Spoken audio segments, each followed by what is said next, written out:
ఆ ఊరు అభివృద్ధికి ఆమడ దూరం. అభివృద్ధికి అవసరమైన నిధులు లేక అన్ని సమస్యలే. ఒక పక్క పాలకవర్గం లేక, మరో పక్క నిధులు లేక పనిభారం మొత్తం గ్రామ కార్యదర్శిపై పడడంతో ఏమీ దిక్కుతోచని స్థితిలో కార్యదర్శులు ఉంటున్నారు.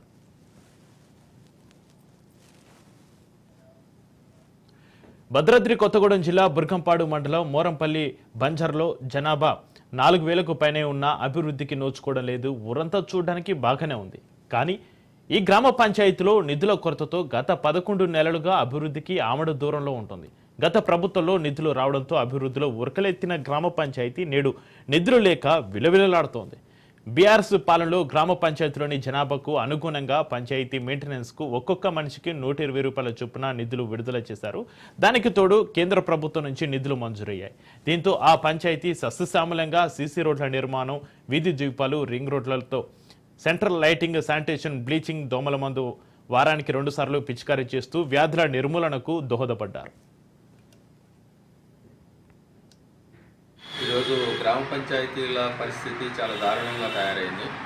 ఎందుకంటే ప్రధానంగా ఏంటంటే ఫండ్స్ లేకపోవటం, కేంద్ర రాష్ట్ర ప్రభుత్వాలు ఇవ్వవలసిన ఫండ్స్ పంపించకపోవటం.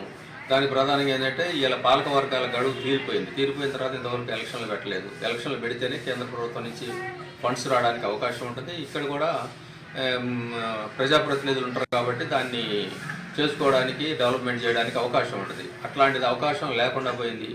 ఓన్లీ స్పెషల్ ఆఫీసర్ల మీద ఆధారపడి చేయటం ఒకటి, వాళ్ళు చేయాలన్నా కానీ డబ్బులు కావాలా, ఆ డబ్బులు పంపించే పరిస్థితి లేదు. ఇవాళ గ్రామంలో చూస్తే పారిశుద్ధ్యం మొత్తం మూలబడింది.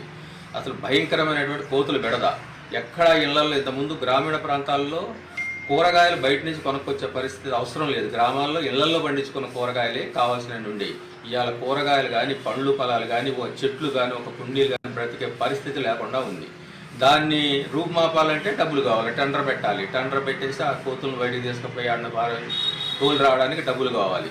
ఈ మధ్యన మా గ్రామ కార్యదర్శి ఒక గెరిల్లా వేషం వేసేసి కొన్ని రోజులు తిప్పలబడి ఏదో తరిమే ప్రయత్నం చేశారు. కానీ అది శాశ్వత పరిష్కారం కాదు. ఇప్పుడు ఉన్నటువంటి గ్రామ పంచాయతీల్లో మేజర్ గ్రామ పంచాయతీ మా మోరంపల్లి బంజర, ఇక్కడ ఉన్నటువంటి వీధులు కానీ, కోతులు బెడద కానీ, ఇంకా వగేర అన్ని సమస్యల మీద ఏదైనా పరిష్కారం చేయాలన్నా దానికి తగిన అమౌంట్ లేదు. అమౌంట్ ఉంటే, డబ్బులు ఉంటేనే కదండి ఏదైనా సమస్య పరిష్కారం కావడానికి ప్రయత్నం చేసేది. ఎన్ఆర్ఎస్ ఫండ్ కావచ్చు, రాష్ట్ర ప్రభుత్వం ఫండ్స్ కావచ్చు, ఏదైనా వస్తే ఈ మన డ్రైనేజ్ వ్యవస్థ కావచ్చు, బీసింగ్ కావచ్చు, లైటింగ్ కావచ్చు, వగేర పారిశుద్ధ్యం కావచ్చు, అన్ని సమస్యలు ఏదైనా చేయడానికి ఆస్కారం. పరిపాలనా విధానం, మన ప్రజాప్రతినిధుల పరిపాలనా విధానం లేదు కాబట్టి ఉన్నటువంటి అధికారులు గత 11 నెలలుగా నిధులు లేక పెట్టుబడి పెట్టేవారి కోసం ఎదురు చూస్తుంది మోరంపల్లి. ముఖ్యంగా కొత్తగా ఇల్లు నిర్మించుకున్న వీధులలో కరెంటు స్తంభాలు వేయాలన్నా నిధులు లేక ఇబ్బందులు పడుతున్నారు. అంతేకాకుండా పంచాయతీలో ఎవరైనా వ్యక్తి చనిపోతే ఆ వ్యక్తిని శవపేటిక పెట్టే మరమ్మతుకు సైతం నిధులు లేక మూలన పడేశారు. అంతేకాకుండా గ్రామ పంచాయతీలో చూస్తే విరిగిన గేటు, ఇరిగిన కుర్చీలు దర్శనమిస్తున్నాయి. ఈ పంచాయతీలో కోతుల బెడద ఎక్కువగానే కనిపిస్తుంది. నిధుల కొరతతో కోతులు పట్టేందుకు డబ్బులు లేక ఓ వ్యక్తికి గొరిల్లా వేషధారణతో వినూత్నంగా తరిమి కొడుతున్నారు. ఏది ఏమైనప్పటికీ కేంద్ర రాష్ట్ర ప్రభుత్వాలు చొరవ తీసుకుని గ్రామ పంచాయతీలకు నిధులు మంజూరు చేయాలని, అలానే త్వరగా సర్పంచ్ ఎన్నికలు నిర్వహించి పాలకవర్గం ఏర్పాటు చేయాలని గ్రామస్తులకు వైపు కోరుతున్నారు.